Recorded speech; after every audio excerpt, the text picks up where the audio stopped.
Ooh, what up, guys? I watched season 2, episode 5 of Severance today. I just skimmed through it again, and I kind of want to talk about it. This is not as exciting as the last episode. In fact, a lot of questions I had in the last episode weren't answered. All right, how the fuck did everyone get to that lake? Are they actually even outside? XYZ. Is Irving what happened to Irving right afterwards, man? We didn't get these answers. I'm a little bit pissed off, but whatever. The episode starts off. This episode is basically everyone beefing with everyone. Nobody likes no one this episode. Mark is beefing with Hellie and the rest of the team. Devon and Mark aren't exactly they didn't talk to each other this episode. Devon and Rickard, they don't like each other. Mr. Milchick, Miss Huang, they don't like each other. They're doing some corporate sabotage. Helena and MrDrummer, Natalie, Mr. Milchick, and everyone doesn't like each other this episode. It kind of felt uncomfortable to watch, I'm gonna be honest. But there's a lot of cutting between different plot lines, subplots, so it's a little bit confusing. So I will, walk you through my thoughts. In fact, thank you for the comments on my last episode. I'm gonna do a better job of taking notes. Look at this little mind map I made. I'm gonna try to hit some good points that I wrote here. But let's just start off. All right. So first of all, we had this super weird, creepy dude who came into OND. He's the exports guy. We're finally getting the exports, and he just grabbed some scalpels from OND. He asked if they were ready, and he just fucks off and goes into the exports hole, and he goes down the elevator. Now, who the fuck is this guy? When I first saw that his face was covered in shit, they're trying to be all sneaky with the cinematography. Check this out, they're all trying to hide his face the whole time. I'm like, yo, and this guy's whistling like a fucking villain. Is this Petey? Is Petey back? Cause I can't even remember what exactly happened, but last season Petey died outside of 7-Eleven or some shit, and we know Lumen likes to steal bodies and stuff, so. Is this like a Gemma, Miss Casey'd version of Petey? Yikes.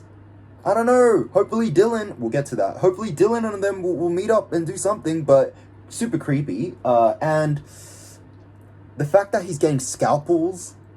Oh, at the end of the episode, a marker asks if he's hurting Miss Kate. I don't want to think about it. It's very sinister. Anyways, but great opening. Felicia and that other lady are spooked as fuck. And then, it's also really hard to see his face, but I think, I'm just having a wild guess. It's probably the Petey. I tried to find the actor at the end of the list in the credits, but I couldn't find the actors. They did a good job hiding it.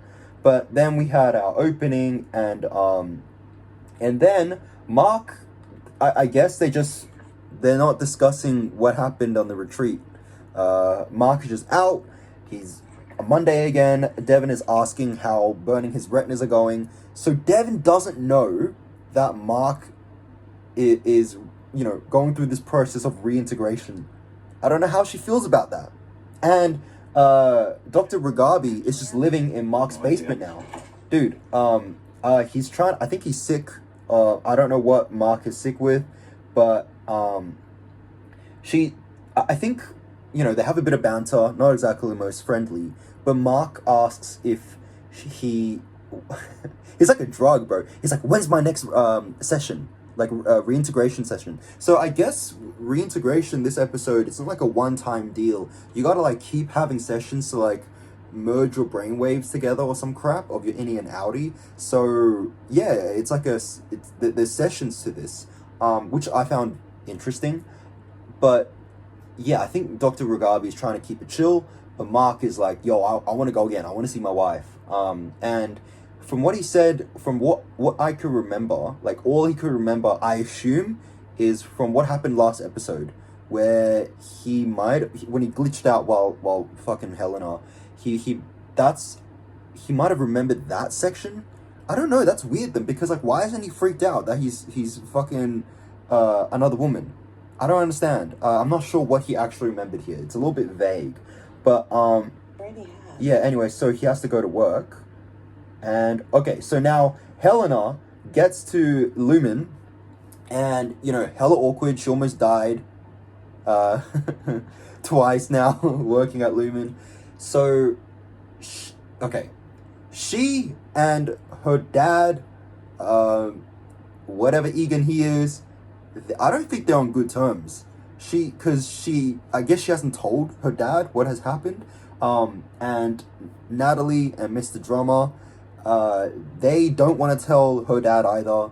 So, yeah, there's some daddy issues there. But I also found in this process, in this interview thing, it's kind of funny that they treat the tempers like it's a serious thing, like it's fucking feng shui or some shit that in your body, like the chi, you know, your tempers are balanced, don't worry. That's what MrDrummer and Natalie are telling Helena. I don't know if Helena is buying this stuff, by the way. I know she's an Egan, she's the heir to the, you know, Egan name, but every time when they say some shit like this, she's just like, whatever, I'm fine. What did he say? MrDrummer was like, we can book another obligement session. What is an obligement session? But she was like, dude, I'm fucking fine, alright? Shut the fuck up, I don't care about this stuff. She also got Matt, she doesn't want to go back down there as Hellie. Understandable, not gonna lie. But hey, weren't you the one trying to have fun, pretending to be your innie, you know, going on adventures and stuff? Now you're a little bit scared. But she calls the innies like, oh, this one tried to kill me and the other one tried to kill me. They're fucking animals, all of them innies. And I'm like, bro, you fucked Mark, S. Then that means you fucked an animal. We gotta call Animal Protection Services. Alright, I digress. But they really need Mark to finish Cold Harbor. I don't know. Okay, so they just need Mark. They don't care about Helena, Hellie. They don't care about Irving or Dylan. Apparently, they just need Mark to finish Cold Harbor. So they're doing whatever they can to appeal to his demands, I guess. So they want Hellie. So Helena, suck shit. You have to go back down as Hellie. And I found it very interesting when she goes down the elevator.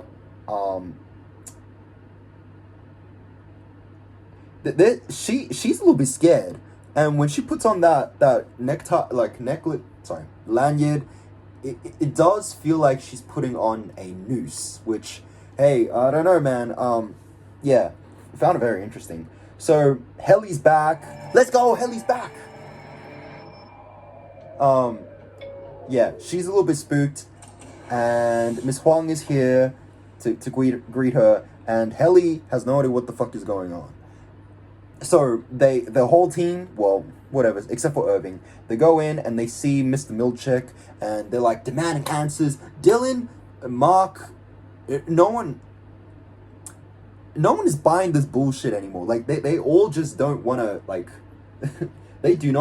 they're not buying anything that Mr. Milchick says, which I think is a kind of refreshing, but at the same time, we lose a lot of this, surrealism of this religious corporate office space. No one is quoting KIER, the Bible of KIER or whatever anymore. It's just people tired of Mr. Milchick's bullshit, which is kind of funny. But honestly, I feel like Hellie didn't crash out enough when she found out that she is Helena Egan. She just kind of was confused, and then she was like, she has no right to take over my body. Come on now, isn't this time for you to spill the beans and say that, I tried to fuck up the whole Severance party that I had by exposing us, exposing what's going on down here. Mark, Dylan, please believe me, I'm Hellie, please believe me. But Dylan is... It's calm. Okay, Dylan is also standing on business this time. He's respecting the spirit of Irv, and he doesn't give a fuck. He's demanding to know where Irv is. Basically, Milchick tries to pull one of the biggest 200 IQ moves, I would say. He talks about have you ever heard of the Glückschuppen? the story of the Glockschuppen. I don't want to repeat it because it's just some corporate bullshit, but basically the story is that this Swedish king would come down to the peasants dressed up as disguise to see what the average peasants are living like, you know, so he can connect with the struggles and that bullshit. But I think this would work in season 1, maybe like probably the Innies would kind of settle with it, but now no one actually gives a fuck. Which I found so funny. Like, Dylan does not give a shit at no one gives a shit. So I think it's pretty funny. So then they find out that Irv is not coming back, unfortunately. Any Irv, RIP, he is officially gone. And, you know, Mr. Milchick's like, let's just get back to work. And oh my gosh, when he escorts them back to MDR and they show this, yuck. I wanted to fucking throw up when I first saw this because it's disgusting. It feels so wrong to see like this. I miss Irving, bro. Like, I was clowning on him a lot in the first season, but oh man, I miss him. This is disgusting. Anyways, Dylan was like, okay, I'm pissed off. We need to, I'll just go through a little detail here. But, basically, everyone's talking shit, and Dylan's starting to step past the boundaries, and Mr. Milchick is like, hey, hold on now, I don't want to rescind some privileges I gave you, aka seeing your wife from the outside, but no one else knows about that, so Mark and Dylan, they're all exchanging side eyes. Dylan wants to make a funeral for Irving, which are honestly super valid.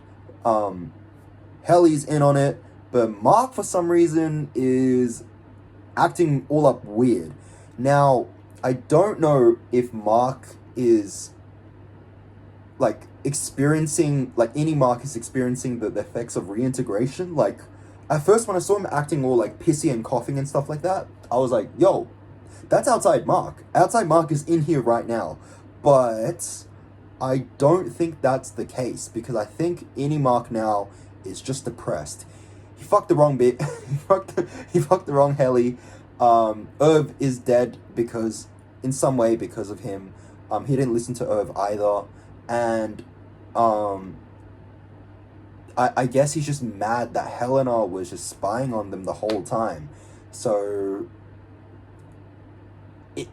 I don't know, like, is that just how both Innie and Outie Mark would behave? Like, once one of them or both of them get depressed, they just act like Outie Mark, because Outie Mark is depressed as fuck. So that's interesting to see. So yeah, but everyone is kind of confused, like, why Mark is acting a little bit strange. In fact, Hellie, okay, so Mr. Milchick calls a funeral, and Hellie and Mark, they start to have their beef. Oh, it's so complicated, alright? Because, like, in my head, it's like, Innie Mark is starting to, like, if he's starting to become reintegrated, he's gonna also act like his Outie self, which, kind of a dick. And he's, like, but at the same time, it's also valid, because Innie Mark has also experienced some stuff. So we as the audience don't know if we're looking at Innie Mark or Outie Mark.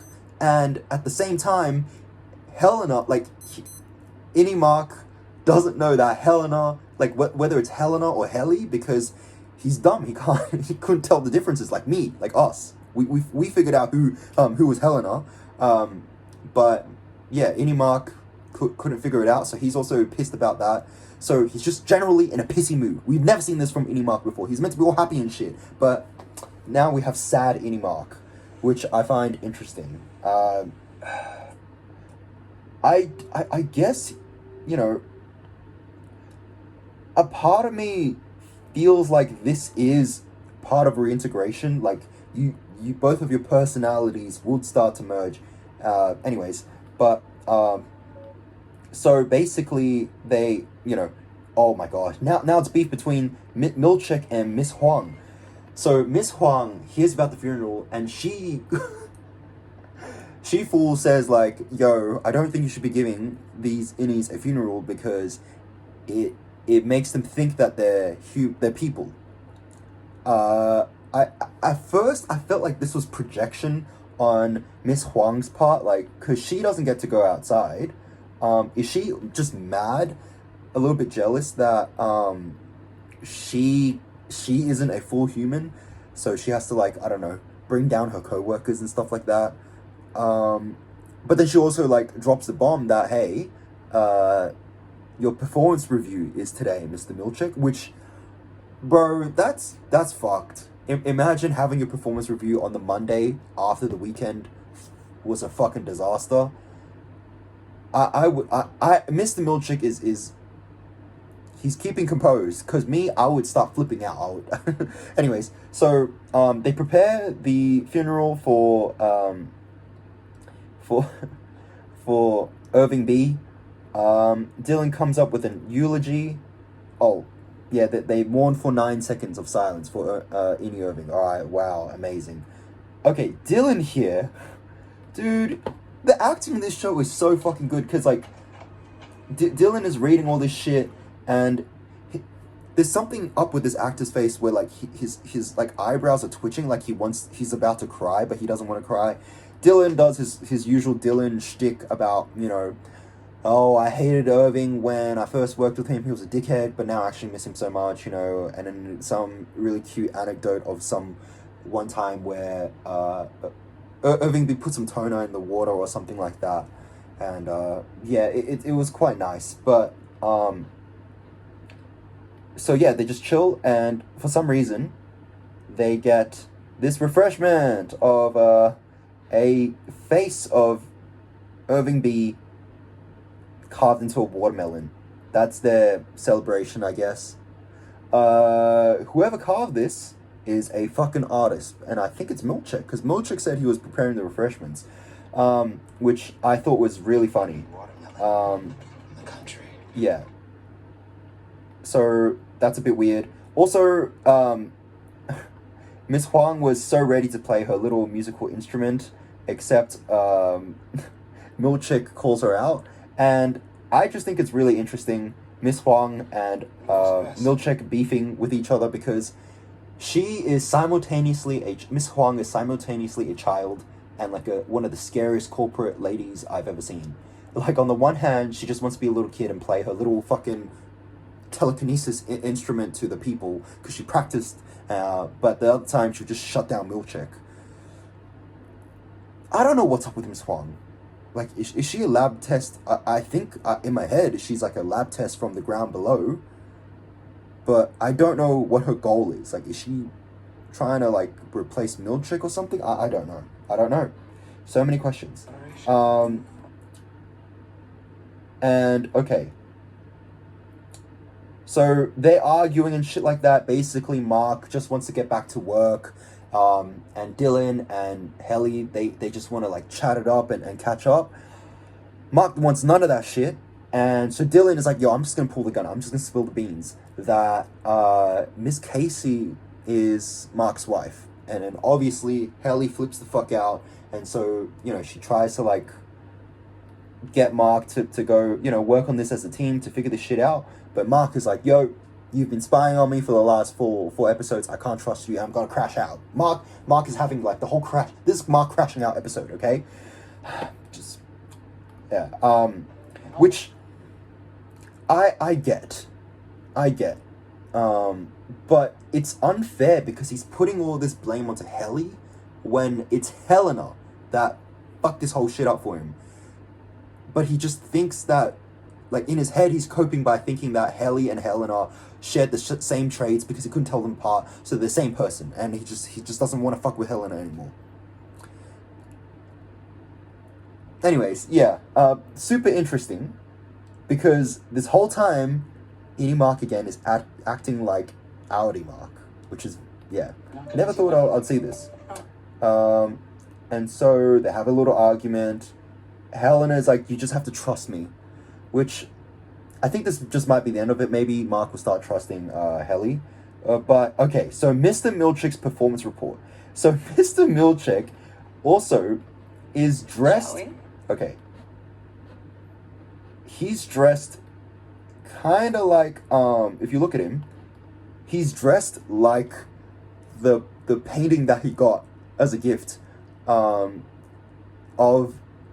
Black KIER. Super uncomfortable, yes, because, like, he still had his blue eyes, that painting, but I feel like Milchick is dressed up like him right now. He's trying to get, like, sympathy points from the board, or sorry, from the people that he's going to do his performance review or something. I found that super interesting. And you know, they're addressing it. Like, Mr. Milchick wants to talk to Natalie about, I guess, Lumen's performative diversity program or some crap, because...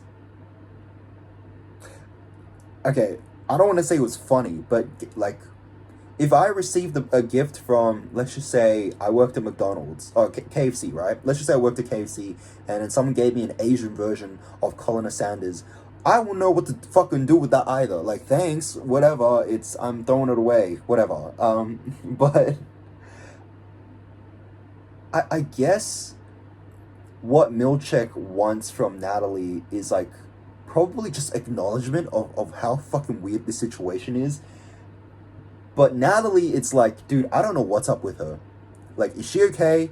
She needs to blink twice or something, because every time when something uncomfortable happens, and it feels like she wants to say something. Okay.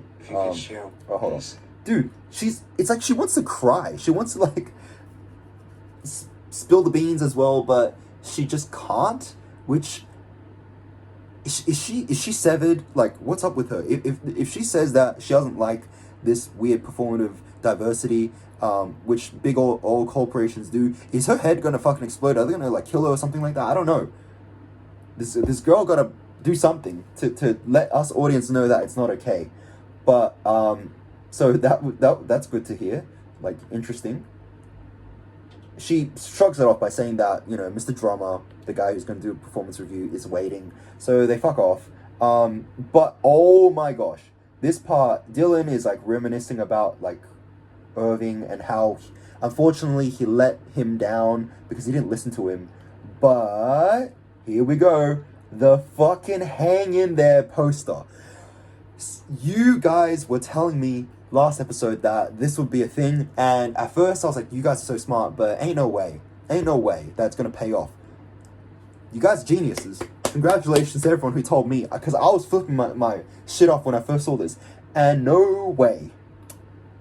Irving hid inside, like, behind the poster, directions from optics and design, the way to the export tool.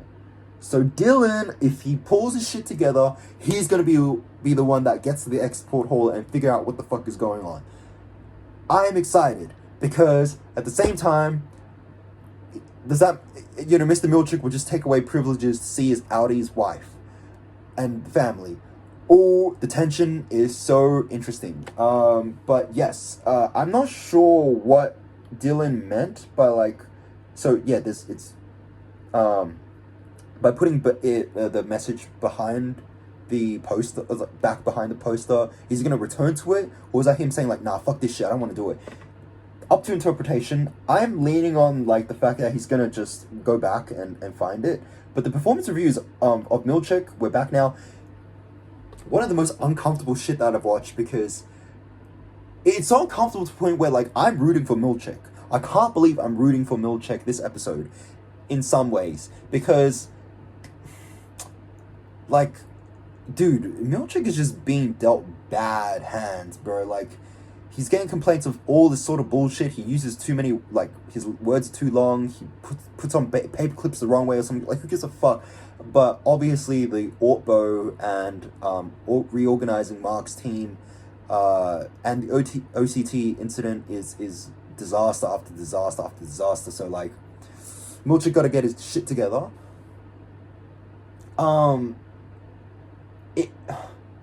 It came down to, okay, I have some notes. I think I wrote that Mr. Drummer used, like, the word revolving one time to, like, talk about the performance review. I'm not sure where, but I found that interesting about the word revolving. So, yeah, Mr. Milchick is going to have to tighten the leash. That's what he says. He's tightening the leash to get this Cold Harbor by, Mark is so close to finishing Cold Harbor done. Apparently, MrDrummer says that this is the most important event to happen on this planet. I don't know what Cold Harbor is. Like, this is kind of like Evangelion, where, like, once Cold Harbor is completed, the whole world's minds are all kind of, like, interconnected or some shit. Like, if everyone has a Severance chip and Mark completes Cold Harbor, we don't know what Cold Harbor is, but, like, is this something to do with like, severing minds and stuff like that? I don't know. So many questions. But yeah, Mr. Milchick is going to have to be a bit of a meanie again. Which sucks, because in some way, I saw him at the beginning of this season, in some weird fucked up way, he was trying his best to like coerce the innies back to just doing work. He gave like some performative, he did the bare minimum of like, oh, we're going to reform Lumen, Mrs. Cobell is gone. Yeah, he lied to them, sure, but he tried to like trick the innies to do the work. He wasn't like a outright like authoritarian figure, but now he has to be, because the powers that be are forcing Milchick's hand, which sucks. But dude, there's so much this episode. I'm very sorry. I'm gonna keep going. Then okay, Mark is doing his work, and here's okay. So there's Bellingham, Chicxulub, Cielo, and Cold Harbor. So he's working on the Cold Harbor file. Okay, here's my question. How is any Mark and Outtie Mark gonna work on Cold Harbor? Because if Mark is reintegrated, and let's just say while he's working downstairs, his Outtie like hijacks his body or some shit, would Outtie Mark know how to work the shit? Like work the computer? Like what if like Cold Harbor gets stuck at 99% because Mark is fully reintegrated and just fucking up the whole process? I don't know. That's very interesting. Okay, so Mark, like, he's starting to feel the effects of reintegration. So to me, he starts spazzing out here. So I feel like this is Outtie Mark now. Like, it's confirmed this is Outtie Mark. He's on the 7th floor. He has residual memories. Like, he kind of knows what to do. But so Mark is leaving work 6 minutes early because he feels sick. And Mr. Milchick is standing on business. He's no more Mr. Nice Guy. No more Mr. Nice Guy. Milchick is here to get the work done. And basically, people feel like they can kind of like stare down Mr. Milchick now, but Mr. Milchick is starting to get scary. He basically like threatens Mark about like kind of like exposes some dirt that he knows about them. He knows that Mark and Helena, Outtie, Hellie, they fucked each other, and he's like baiting like Mark. He's like, did you and Hellie catch up? Did you also tell her that you fucked her Outtie? How about that, Mr. Mark? You want me to tell her? You want me to tell her? And so Mark is a little bit shook. But again, is he speaking to any Mark or Outtie Mark? Because if Outtie Mark was one who heard this, like, isn't that fucking up his whole life? Like, he's like, dude, I'm trying to find my wife, and turns out I'm having an affair with one of my co-workers, right? But it seems like Mark gets out of the elevator, a little bit shook, but he doesn't seem to pay attention. So in my head, I'm like, okay, so it was still Mark. So confusing. And Hellie is staring at, Helena is staring at Mark. Maybe she has the hots. She wants that dick again. I don't know. But, okay. So, okay. Devon and Rickard are talking about... Okay, Rickard is writing some fucking bullshit. He's writing a book for the innies of every severed workspace, and he talks about, like, how he notices that innies and outies, when they leave work, they have no watches on, and they only watch, like, see the clock in the corner. And how, like, wow, yes, your boss owns the clock, but you get to enjoy the time. So you should be happy and shit. I fucking hate Rickard, bro. Rickard's a fucking cunt, man. Like, he's all smug and shit. When look at him. Like, he's such a pretentious little shit. You know, when someone's trying to point out the hypocrisy in his, you know, ideas and philosophy, he's like, I will take in your words and I will process it. But also, I'm gonna financially threaten you, Devon. Like, you know, this is a lucrative deal. You want me to not have a lucrative deal, and, you know, give us a better life? This guy's a fucking poofed up, bro. I hate him.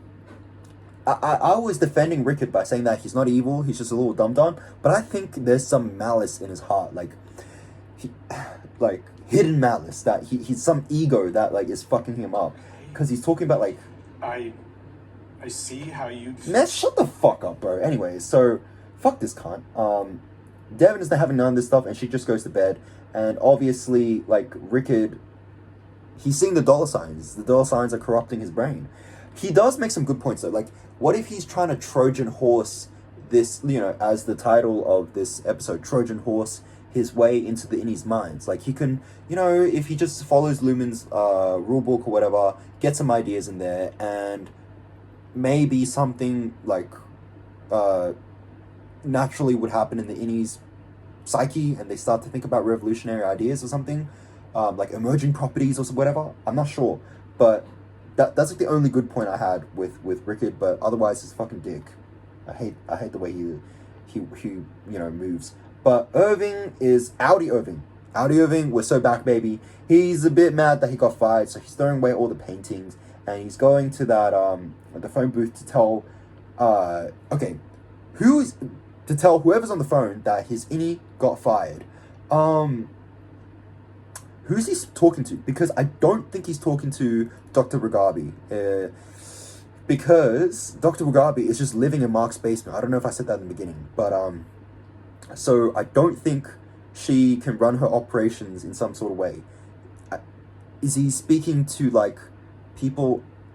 Like is Dr. Reghabi just working rogue? Is there, like, some sort of resistant organization or something? Is Irving just talking to, like, another ex-employee? I don't know, but obviously we don't hear nothing, because he spots Burt stalking him. So he goes up to Burt and he confronts him, and guess what happened? Burt is like, you knocked on my door. I got fired as well because apparently I was having a romantic relationship with someone on the 7th floor, and these two gay lover boys hit it off again. All right, he puts the dots and dots together that, you know, he and Irving were an item, you know, and Burt is inviting Irving to come to his place tomorrow to share ham or whatever. We're having ham. Like, I guess they're gonna eat together, break bread with Burt's husband. I don't know how I feel about that. Like, me personally, I would be like, yo, that's a little bit strange. Why would Burt do that? I don't know, whatever. But maybe this is how gay people walk, you know? Like, they do stuff, whatever. But also, I love...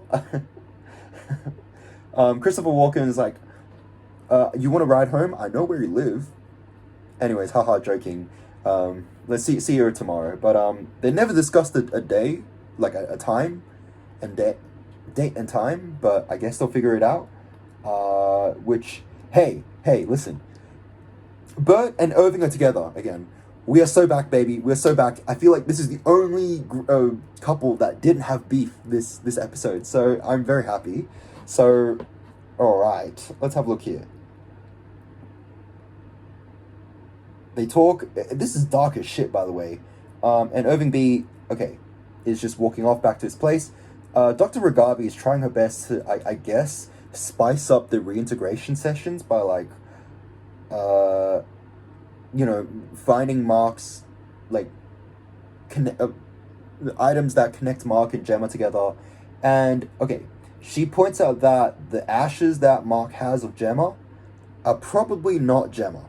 It's probably, you know, some random person they found off the morgue, which, listen, I buy it, whatever, like, Lumen be snatching bodies, alright? So, while Mark is wanting to get another, reintegration session, he starts to hear voices, like, hold on. Yeah, he starts to hear voices of Miss Casey. Oh, also before I get to that, he asks Dr. Reghabi, are they hurting Gemma down there? Which is, are they hurting my baby Gemma? Which is so, like, wholesome and, like, oh, like, my heartbreak goes out to Mark because I don't want to believe they're hurting Gemma, but the exports guy, he's just exporting scalpels and medical devices to experiment on people like Gemma and others, which, no, I hope Gemma's not being fucked up with, but that's fucked. Like, Miss Casey, she better not be tortured down there, but not looking great. But Mark is starting to hear some voices from Miss Casey, and so this is like one of the reintegration sessions, like episodes, I guess, that is kind of like what PD was experiencing. But so it's Outtie. Okay, Outtie Mark is transported to Lumen, and he's walking around following Miss Casey's voice, and he pops out and he sees Miss Casey. Like, he hears all the wellness sessions where Miss Casey's like telling any Mark about how great he is, and then he like sees Gemma, Miss Casey, and he like starts to tear up. It's really, I don't know, I'm not sure how reintegration works. Like, does reintegration kind of feel like a dream where your innie and outie minds, while they're connecting, it's like you're experiencing a dream where, like, yes, it was a memory, but while you're experiencing this memory, can you like play around with it? Like, can you walk in weird ways that didn't actually happen in you know, like, that weren't the actual events that happened, but because your mind is like merging together, your brain is like just spiraling out of control? I don't know. And this is basically the end. Mark sees Gemma, and I feel like, I don't know if it's closure for him or like some sort of opening where it's like, dude, I gotta go through 100% with this, with reintegration. Yeah, so, and then over here, they don't have none of the actors, so I don't know if this guy is PD.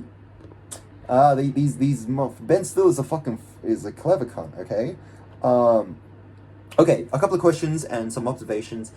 Irving is not reintegrated. Don't think so, because, like, I feel like he did a bootleg version of reintegration with himself, like, through all the dream, like, hypnosis and shit like that. But the way he's acting, it feels like, dude, he just can't communicate with his innie no more because he's not reintegrated, whatever. I'm not sure what, like, Helena's goal is. Like, does she actually care about Lumen? Because the more, like, I see her, she plays the part of an Egan when it's convenient for her to get power, to, you know, boss around Miss Cobell or whatever. But, like, when it comes to all the cult stuff, like the revolving, all this stuff about, like, praise KIER, all this shit, I don't think she actually gives a fuck. And I'm wondering what's going on in her head. Does she want to, like, usurp Lumen or some crap? Does she not actually care about it? I'm not sure. Very interesting to talk about. What's gonna happen to Exports Hall? I don't know.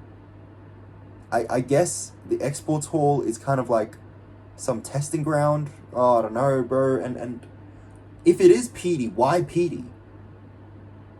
I guess he worked at Lumen before they wiped him, put him back down there, got him back up. I'm not sure. Super interesting though. There's a lot of questions. I'm a little bit mad that I didn't answer a lot of stuff from the previous episodes, but hey, this is it. Yeah. Not super exciting, but yeah, a lot of questions. All right, that's all I have. See you guys. Bye.